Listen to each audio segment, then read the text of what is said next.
മതി മതി. രാജശേഖരം കൂട്ടി ചുരുട്ടുവലിയും റമ്മുകൂടിയും കല്യാണത്തോടെ നിർത്തിയത് ചിറ്റപ്പന് വലിയ ഒരടിയായിപ്പോയി. അതുകൊണ്ട് ഇപ്പൊ പഴയ രുചിയില്ല.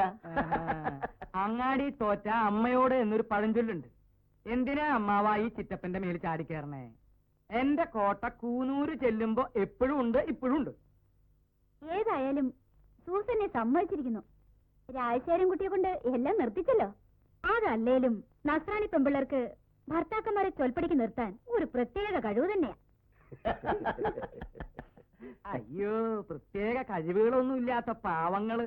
ഭർത്താക്കന്മാർക്ക് ഇത്തിരി മൂത്രം ഒഴിക്കണമെങ്കിൽ അച്ചിമാരുടെ സമ്മതം വേണം. അല്ല, ഈ തമാശ കേട്ടിട്ട് ആർക്കും ചിരി വരുന്നില്ലേ? വേണ്ട, ഞാൻ തന്നെ ചിരിച്ചോളാം. അല്ല, അറിയാഞ്ഞിട്ട് ചോദിക്കുക. കല്യാണം കഴിഞ്ഞിട്ട് വർഷം ഒന്നായില്ലേ? വിശേഷമൊന്നുമില്ലേ? ഇപ്പോഴത്തെ ചെറുപ്പക്കാർക്ക് ഇതൊക്കെ ഒരു ഫാഷനാ. അത് ചെറുപ്പക്കാർക്കല്ലേ. ഇനി നിങ്ങൾ വെച്ച് താമസിപ്പിച്ച അവസാനം കിട്ടാണ്ടാവും. പറഞ്ഞേക്കാം. കുട്ടികളില്ലാന്ന് വെച്ചിട്ട് അത് വലിയ ദോഷമുള്ള കാര്യമൊന്നുമല്ല. ഇനി ധാരാളം സമയമുണ്ട്. പിന്നെ വേറൊരു കൂട്ടരുണ്ട്, ഉണ്ണ ഉറങ്ങ, ഉണ്ണ ഉറങ്ങ, ഉണ്ണികളെ സൃഷ്ടിക്കുക. അതിലും വലിയ കാര്യമൊന്നുമില്ല. ഞാൻ നിങ്ങളെ ഉദ്ദേശിച്ച് പറഞ്ഞതല്ല, ലോക സ്വഭാവം പറഞ്ഞതേ ഉള്ളൂ. ദേ, ഇതിന് ഇത്തിരി എടുത്തേണ്ട ചവച്ചേൻ ആ ദുഷ്ടിന്റെ ഒന്ന് മാറട്ടെ. ഇത്തിരി അമ്മായിക്കും കൊടുക്കുക. ഇത് ചിറ്റപ്പൻ പഴയ ഫോട്ടോയാ.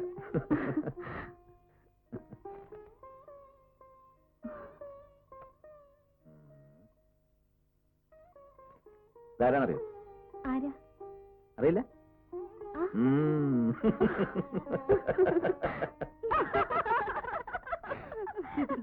ചേച്ചി കൊള്ളിച്ചെന്ന് പറഞ്ഞത് ഏതായാലും നന്നായി.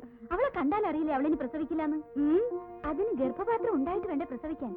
ഇവറ്റോളൊക്കെ പലതും കഴിഞ്ഞ് അതൊക്കെ എടുത്ത് കളഞ്ഞിട്ടല്ലേ കെട്ടുന്നത്. ഏതായാലും നമ്മുടെ രാജശേഖരൻ കുട്ടി അവസാനമായി കണ്ടുപിടിച്ചു കൊണ്ടുവന്നത് അബദ്ധമായി പോയല്ലോ. ടീച്ചറ നേഴ്സാണെന്ന് കേട്ടപ്പോഴേ ഞാൻ നിരീക്ഷിച്ചതാ ഇതൊക്കെ ഇങ്ങനെ ഉണ്ടാവുമെന്ന്. സാരമില്ല, ഇതൊന്നും കേട്ടതായിട്ട് ഭാവിക്കണ്ട. ഇതുങ്ങളൊക്കെ ഇങ്ങനെയാ. നമുക്കിനി ഇവിടെ നിൽക്കണ്ട, നാളെ തന്നെ കൂനൂർക്ക് മടങ്ങാം.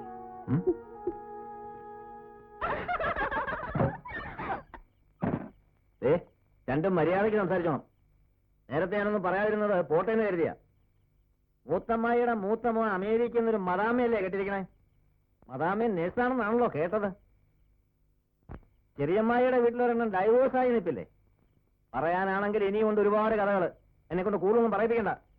ആ,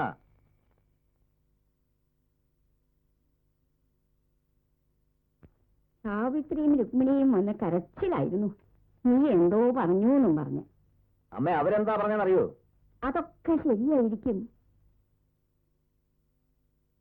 നീ അന്യജാതിയിൽപ്പെട്ട ഒരു പെണ്ണിനെ കല്യാണം കഴിച്ചു കൊണ്ടുവന്നപ്പോ തന്നെ ഈ കുടുംബത്തിന്റെ മാനം പോയി. എല്ലാവരുടെ മുമ്പിലും ഒന്ന് തോറ്റു. രണ്ടാമതും തോൽപ്പിക്കരുത്. ഇനി സമയം കളയാണ്ട് വല്ല ഡോക്ടർമാരെയോ മറ്റോ കാണിക്കുക. കുടുംബം അന്യം നിന്ന് പോണത് മാത്രമാണോ? ഉള്ള സ്വത്ത് മുഴുവൻ കൊത്തിപ്പറിക്കാനാ എല്ലാരും കാത്തു നിൽക്കണമെന്ന് ഓർമ്മ വേണം. ഏതാണ്ട് ഒരു തെരുവ് വേശിയെ കല്യാണം കഴിച്ചുകൊണ്ടിരുന്ന പ്രതീതിയാ ഇപ്പോഴും തറവാട്ടിൽ. ഇനി അങ്ങോട്ടേക്കില്ല. അഥവാ പോകുന്നെങ്കിൽ തന്നെ ഞങ്ങൾക്കൊരു കുട്ടി ഉണ്ടായിട്ടേ ഉള്ളൂ. ഇക്കാലത്ത് ഇതൊക്കെ ഒരു പ്രോബ്ലമാണ്. ഡോക്ടർ രാജലക്ഷ്മി എനിക്ക് പേഴ്സണലായിട്ട് അറിയാം. The best gynaecologist in town. ഞാൻ വിളിച്ചു പറയാം, രണ്ടുപേരും കൂടി ഒന്ന് കാണും. That's all.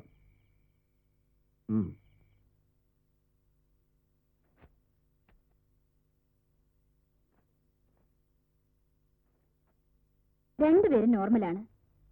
വളരെ റെയർ ആണെങ്കിലും നോർമലായ ദമ്പതിമാരിൽ കുട്ടികളുണ്ടാവാത്ത ഒരവസ്ഥയുണ്ട്. 10-15 വർഷങ്ങൾ കാത്തിരുന്നിട്ട് കുട്ടികളുണ്ടായി എത്രയോ കേസുകളുണ്ട്. പിന്നെ ഈശ്വരനോട് പ്രാർത്ഥിക്കുക. കുറച്ചുകൂടി നോക്കിയിട്ട് വേണമെങ്കിൽ ആർട്ടിഫിഷ്യൽ ഇൻസെമിനേഷൻ ട്രൈ ചെയ്യാം. പിന്നെ റിപ്പീറ്റഡായി അബോർഷൻസ് നടത്തിയിട്ടുള്ള സ്ത്രീകളിൽ ഇങ്ങനെ ധാരാളം കാണാറുണ്ട്. പക്ഷേ അങ്ങനെ ഒരു ഹിസ്റ്ററി സൂസനിക്കില്ലല്ലോ. എനിവേ, തൽക്കാലം സൂസനിക്ക് ഞാനൊരു മരുന്ന് കുറിച്ചു തരാം. അത് കഴിക്കുക. Then let us wait and see.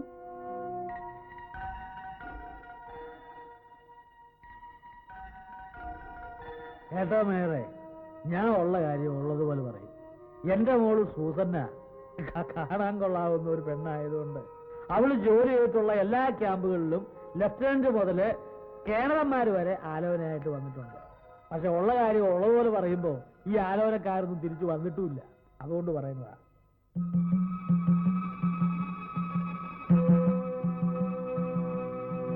ഒരുപാട് ബാരക്കുകൾ കറങ്ങിയടിച്ചു വന്ന പഴഞ്ചരക്കിനെ തന്നെ തലയിൽ വെച്ചു കൊടുക്കാൻ ധൈര്യമുണ്ടായെന്ന് പറയുകയായിരുന്നു.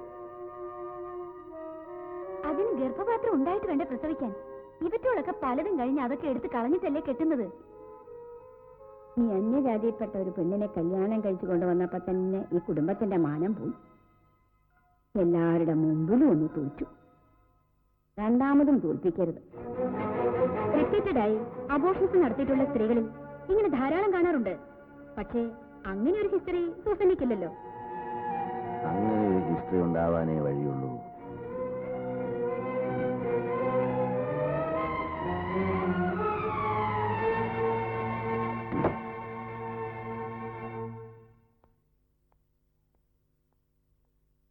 Good evening major sir. Good evening. എന്തു പറ്റി? ഒരു ചെറിയ മിസ്സിംഗ്. ശരിയാക്കി. സൂസനയ്ക്ക് വിശേഷം വല്ലതും ഉണ്ടോ? ഒന്നുമില്ല. ഏതായാലും സൂസന ഭാഗ്യവതിയാ. സാധാരണ ഞങ്ങൾ നേഴ്സുമാർ ഓഫീസേഴ്സിനെ ആഗ്രഹിക്കും. അതിനായി പലതും കാഴ്ചവെക്കേണ്ടി വരികയും ചെയ്യും. അവസാനം സാധാ വല്ലവരും കെട്ടി സംതൃപ്തിപ്പെടേണ്ടി വരും. പക്ഷെ സൂസനെ പുളിങ്ങമ്മ നോക്കി തന്നെ പിടിക്കുകയും ചെയ്തു, കെട്ടുകയും ചെയ്തു. എന്നാ ഞാൻ പോട്ടെ. ചോദിച്ചായി പറഞ്ഞേക്ക്.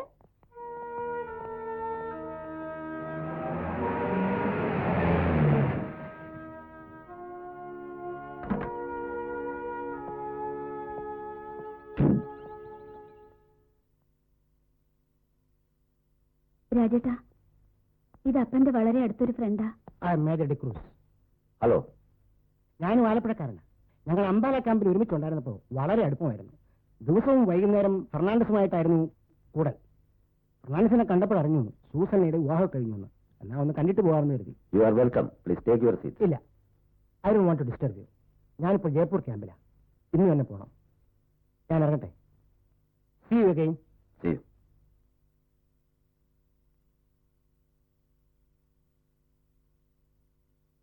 ഇയാൾ ആരാന്നാ പറഞ്ഞേ? അപ്പന്റെ വലിയ ഫ്രണ്ടായിരുന്നു. അംബാല ഹോസ്പിറ്റലിൽ ഞാൻ വർക്ക് ചെയ്തിരുന്ന കാലത്ത് ഇയാൾ ക്യാപ്റ്റനാ.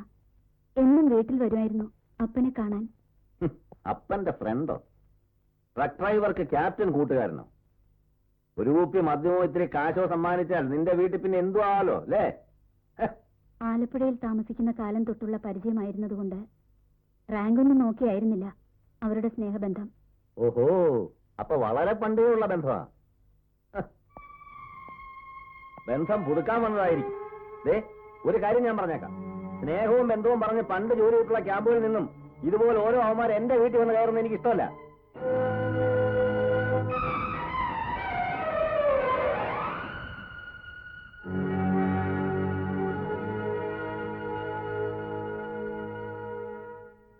സൂസന്നയ്ക്ക് വിശേഷമുണ്ടോന്നേ എല്ലാവർക്കും ചോദിക്കാനുള്ളൂ. സൂസന്നയ്ക്ക് എങ്ങനെ വിശേഷം ഉണ്ടാവാനാ? എന്റെ ചോദ്യം ഇപ്പൊ അതല്ല. ഇതിനു മുമ്പ് വിശേഷങ്ങൾ ഉണ്ടായിരുന്നു എന്നാണ്.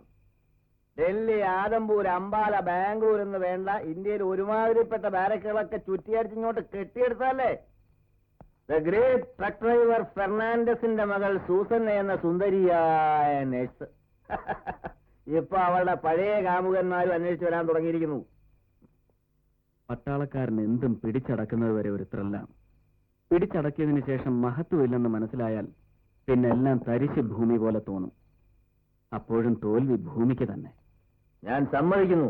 പക്ഷേ യുദ്ധക്കളത്തിൽ നിന്ന് ദാഹജലം കണ്ട് ഓടിയെത്തുമ്പോ അത് വെറും മരീചികയായാൽ ആ ഭൂമിയെ ഏത് പട്ടാളക്കാരനും ശപിച്ചു പോവും. ഈ ശാപം പേടിച്ചു തന്നെയാ ഞാൻ ആദ്യമേ എല്ലാം തുറന്നു പറഞ്ഞതും എതിർത്തതും. പക്ഷെ ധൈര്യം കാണിച്ചപ്പോ ഞാൻ വിചാരിച്ചു വലിയ വിശാല ഹൃദയനായിരിക്കുമെന്ന്. ഇപ്പം മനസ്സിലായി. രാജേട്ടാ, എനിക്കൊന്നേ പറയാനുള്ളൂ. സൂസന്നെ ജനിച്ചു വളർന്ന ചുറ്റുപാടുകൾ മോശമായിരിക്കാം. But she is a perfect woman, a respectable woman. ഈ പെൺവർഗത്തിന്റെ മഹത്വമൊന്നും നീ എന്നെ പഠിപ്പിക്കണ്ട. ഞാൻ കണ്ടിട്ടുള്ളതിന്റെ 100 അംശം പോലും നീ കണ്ടിട്ടില്ലല്ലോ. അവിടെയാണോ അതിന്റെ കുഴപ്പം?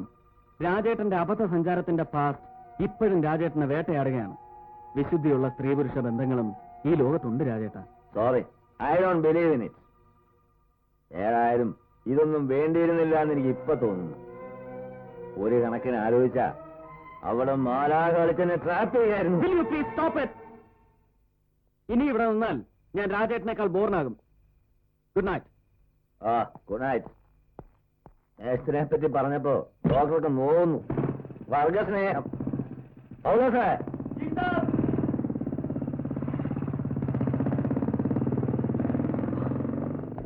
ആ നീ പോയിക്കോ, ഞാൻ ഇനിയും ലേറ്റ് ആവും. ആ പാവം പെൺകൊച്ചിന്റെ ജീവിതം കൂടി ഇയാള് നശിപ്പിക്കും.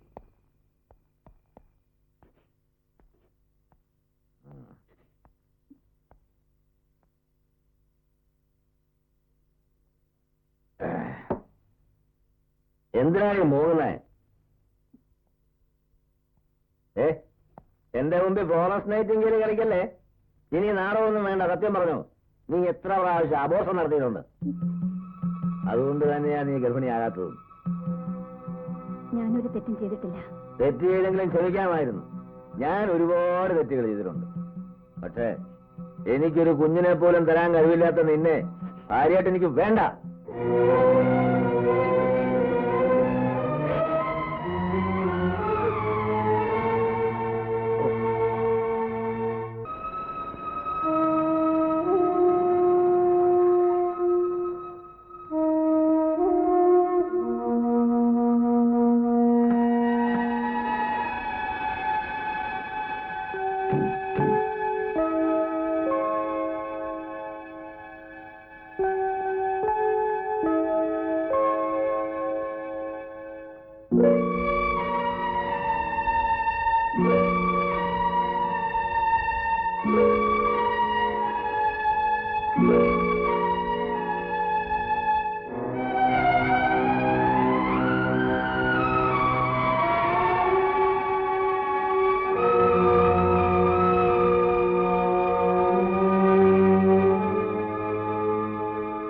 എനിക്കെല്ലാം തെറ്റായി പോയിന്ന് ബോധ്യമായി. ഒരിക്കലും ചേരാത്ത ബന്ധമായിരുന്നു ഇത്. തെറ്റുകാരൻ ഞാൻ തന്നെയാണ്. ഒരു മധ്യവയസ്കന്റെ ഇൻഫാക്ച്വേഷൻ. ഇനിയെങ്കിലും ആ തെറ്റ് തിരുത്തിയില്ലെങ്കിൽ ഞാൻ എന്നോടും സൂസന്നയോടും കാണിക്കുന്നത് വഞ്ചനയായിരിക്കും. തുറന്നു പറയാം, എനിക്കിനി സൂസനെ സ്നേഹിക്കാൻ കഴിയില്ല. നിന്നെ സ്വന്തമാക്കാൻ എനിക്കൊരു വലിയ തുക കൊടുക്കേണ്ടി വന്നു. പലതും സഹിക്കേണ്ടിയും വന്നു. സാരമില്ല. ഇനി നിന്നെ ഒന്ന് ഒഴിവാക്കി കിട്ടാൻ ഞാൻ എന്ത് നഷ്ടപരിഹാരമാണ് തരേണ്ടത്? മാസം തോറും നിന്റെ അപ്പന് ഞാൻ കൊടുക്കാറുള്ള ഒരു പിഴയുണ്ടല്ലോ, അതുൾപ്പെടെ എന്ത് വേണമെങ്കിലും എന്നോട് ചോദിക്കാം.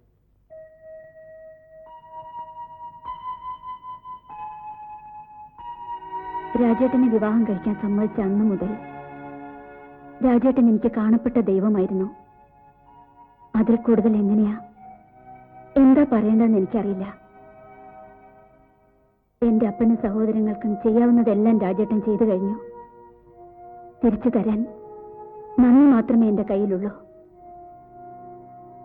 നഷ്ടപരിഹാരം തന്ന് ഒഴിവാക്കാവുന്ന ഒരു ബന്ധമല്ല ഭാര്യ ഭർത്തൃബന്ധം. എനിക്കിനി രാജേട്ടന്റെ ഒരു ചില്ലി കാശ് പോലും വേണ്ട. ഒരിക്കലും രാജേട്ടന് ഞാനൊരു ഭാരമാവില്ല.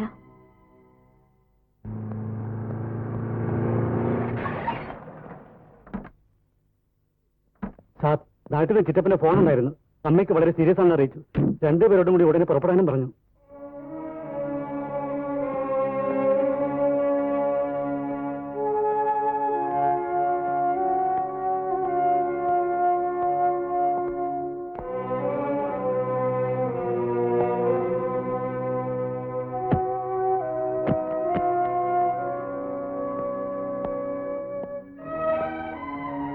കമാൻഡിംഗ് ഓഫീസറോട് ഫോൺ ചെയ്ത് പറഞ്ഞിട്ടുണ്ട്.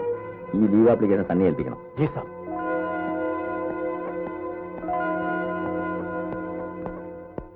നീ സൂസന്നെയും കൊണ്ട് വരേണ്ടതായിരുന്നു. ബോധം വരുമ്പോഴൊക്കെ രാജൻ വന്നില്ലേ, ആ കുട്ടി വന്നില്ലേ, ഇതാ ചോദ്യം. ആ കൊണ്ടുവരാം. രാജ, അമ്മ വിളിക്കുന്നു.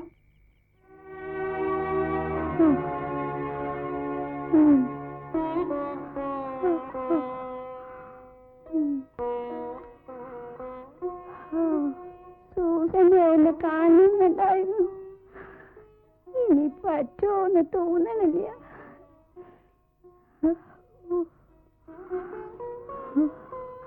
അളമാരുടെ താക്കോല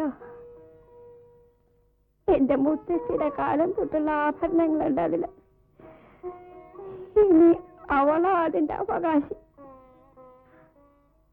ആദ്യമൊക്കെ എനിക്ക് എതിർപ്പുണ്ടായിരുന്നെങ്കിലും പിന്നെ പിന്നെ മനസ്സിൽ മുഴുവനും അവളാ.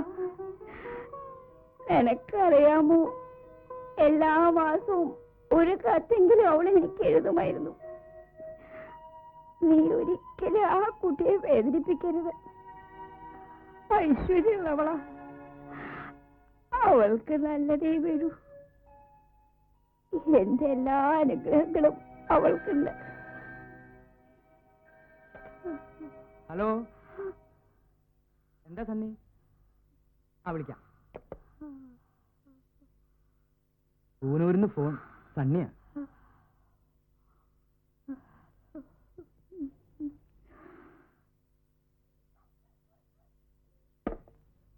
ഹലോ, ഞാൻ സണ്ണിയ. ഒരു കാര്യം അറിയിക്കാൻ വിളിച്ചതാ. പേടിക്കാനൊന്നുമില്ല. എന്താ കാര്യം പറയൂ. ഇന്നലെ രാത്രി രാജേട്ടൻ പോയി കഴിഞ്ഞ് സൂസന് കുറെ സ്ലീപ്പിംഗ് പിൽസ് എടുത്ത് കഴിച്ചു. എന്നിട്ട് ഹോസ്പിറ്റലിൽ കൊണ്ടുപോയി സ്റ്റമക്ക് വാഷ് ചെയ്തു. കുഴപ്പമൊന്നുമില്ല. ഡിസ്ചാർജ് ചെയ്ത് വീട്ടിൽ കൊണ്ടാക്കി. ഞാൻ ഉടനെ തിരിക്കണോ? അമ്മയ്ക്ക് എങ്ങനെയുണ്ട്? അമ്മയ്ക്ക് വളരെ കൂടുതലാ. എന്നാ പിന്നെ ഉടനെ ഇങ്ങോട്ട് വരണ്ട. I take care of her. Okay? Thank you very much Sunny. നീ അവിടെ ഉണ്ടെന്നുള്ളത് അവരുടെ ആശ്വാസം. ഓക്കെ.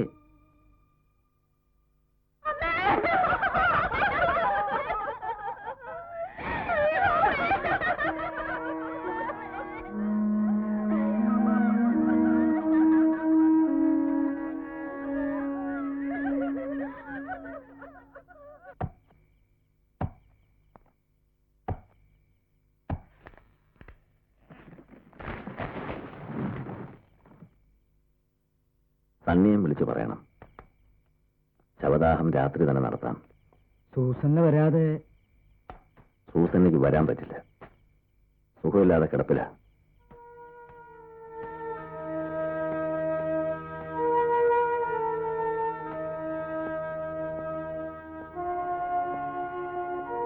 നാളെ തന്നെ സൂസന്നെയും കൂട്ടി ഞാൻ തിരിച്ചു വരാം.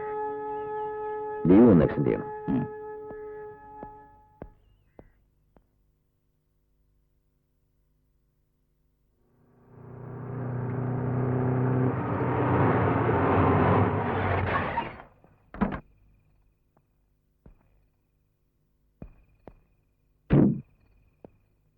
സൂസന്നെ എവിടെ? മേംസ ബെഡ്റൂമിലുണ്ട്. സാബന്ന് പോയതും ബെഡ്റൂമിൽ കയറി വാഴടിച്ചു. ഡിന്നർ തയ്യാറാക്കി ഞാൻ വിളിച്ചിട്ടും വാതിൽ തുറന്നില്ല. അപ്പോഴേക്കും ഭാഗ്യത്തിന് സണ്ണി സാബ് വന്നു. പലതവണ മുട്ടി വിളിച്ചിട്ടും വാതിൽ തുറക്കാതായപ്പോ സംശയം തോന്നി വാതിൽ ചവിട്ടി തുറന്നു. അപ്പോഴേക്കും അബോധാവസ്ഥയിലായിരുന്നു. ഉടൻ തന്നെ സണ്ണി സാബ് ആശുപത്രി കൊണ്ടുപോകൊണ്ട് രക്ഷപ്പെട്ടു. ഇന്നലെ വൈകുന്നേരം ഇങ്ങോട്ട് കൊണ്ടുവന്നു. ഇപ്പൊ കുഴപ്പമൊന്നുമില്ല. താൻ്റെ സോറ ആ ഗ്ലാസും കിടക്ക്. ജി സാബ്.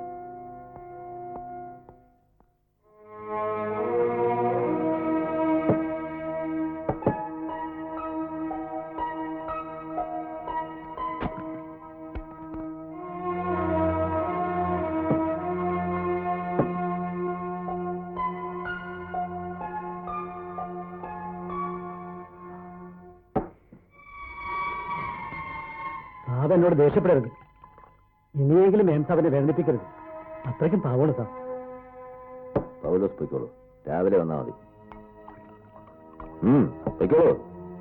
ജി സാബ്.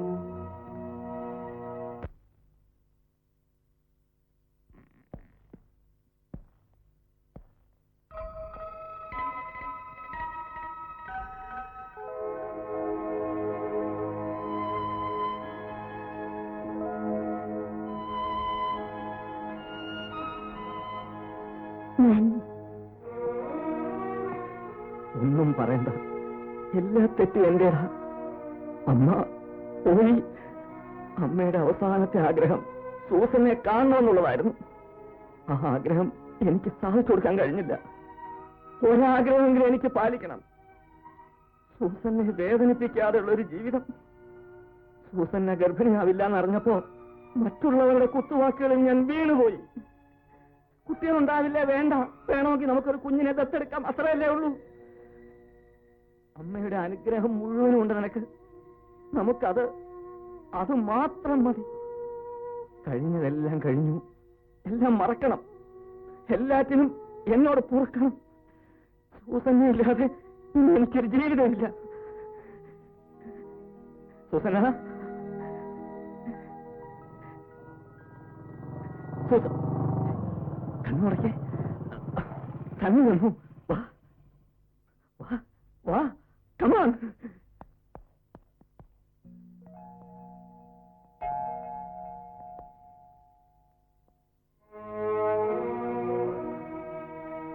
രാജേട്ടാ, എനിക്കൊരു കാര്യം പറയാനുണ്ട്. നീ പറയാൻ പോകുന്ന കാര്യം എന്താണെന്ന് എനിക്കറിയാം. രാജേട്ടാ, അത് ഒന്നും പറയണ്ട. എന്റെ എല്ലാ തെറ്റുകളും സൂസനെ ക്ഷമിച്ചു കഴിഞ്ഞു. ഇനി ഞങ്ങൾ ഒരുമിച്ച് സന്തോഷമായിട്ട് ജീവിക്കാൻ പോവുക. അമ്മയുടെ കണ്ണടയുന്നതിന് മുമ്പ് അമ്മ തന്നെ എന്റെ കണ്ണ് തുറപ്പിച്ചു. അവസാനത്തെ ആഗ്രഹം സൂസനെ ഒന്ന് കാണണമെന്നുള്ളതായിരുന്നു. പക്ഷെ കഴിഞ്ഞില്ല. സൂസനെ എനിക്ക് തിരിച്ചു തന്നതിന് ദൈവത്തോടും നിന്നോടും എനിക്ക് നന്ദിയുണ്ട്. Thank you for everything. കുറച്ചു നാളത്തേക്ക് ഞങ്ങൾ ഇവിടുന്ന് വിട്ടു നിൽക്കുക. ഏതായാലും അമ്മയുടെ ചടങ്ങ് കഴിയുന്നവർ എനിക്ക് ഇവിടെ നിന്നേ നോക്കൂ. നാളെ തന്നെ ഞങ്ങൾ പോകും. Come on, you will have a drink. No thank you. You carry on. I see you tomorrow.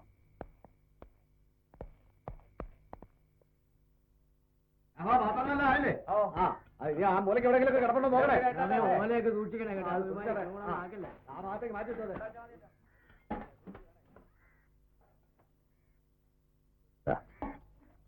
ചിറ്റപ്പൻ ഇനി ഊരുചുറ്റിലൊക്കെ ഒന്ന് നിർത്തണം. നമ്മുടെ പറമ്പും കാര്യങ്ങളൊക്കെ നോക്കി ഇവിടെ തന്നെ നിൽക്കുക. ഇടയ്ക്ക് ഞങ്ങൾ ഇങ്ങോട്ട് വരാം. ഈ കുറ്റിയിൽ കെട്ടിട്ട് മാതിരി നിൽക്കാൻ ചിറ്റപ്പന് പറ്റില്ല എന്ന് നിനക്കറിയാലോ. ഒന്ന് ശ്രമിച്ചു നോക്കാം അല്ലേ? മനസ്സൊന്ന് സ്വസ്ഥമായതിനു ശേഷമേ ഞങ്ങൾ കൂനൂരെത്തൂ. ഞാൻ ഇവിടെ തന്നെ ഉണ്ടാവും. ധൈര്യമായിട്ട് പോയിക്കോ. കയറൂ.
Hello doctor Saab.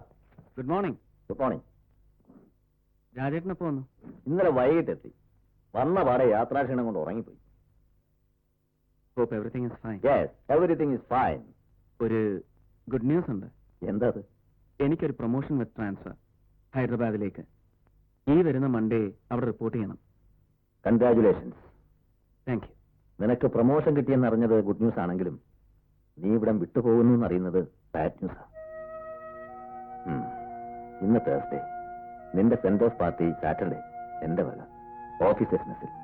Okay? Okay sir. Thank U.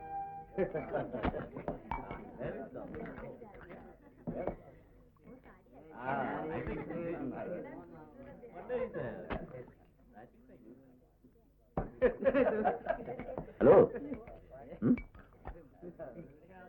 Dear friends, I take this opportunity to break one more good news to you. My wife is pregnant. Give her a big clap.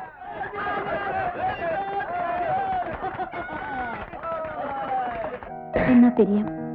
ഇനി നമ്മൾ മാത്രമേ ഉള്ളൂ പോവാൻ. Okay, പിരിയാൻ.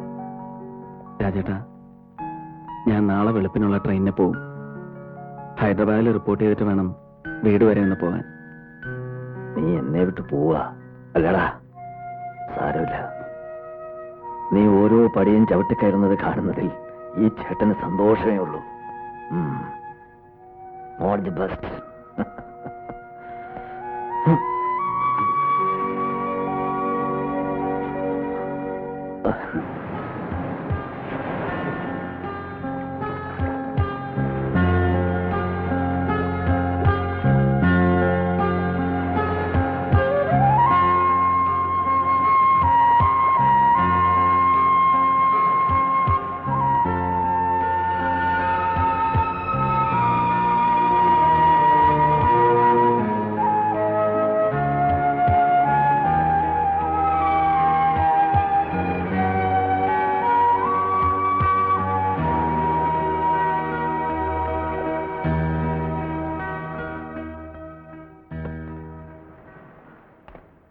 രാജേട്ടാ, ആ മോള് 1204 കയറി.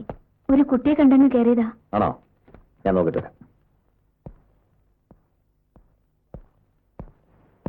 സ്മിത, സ്മിത, കമോൺ.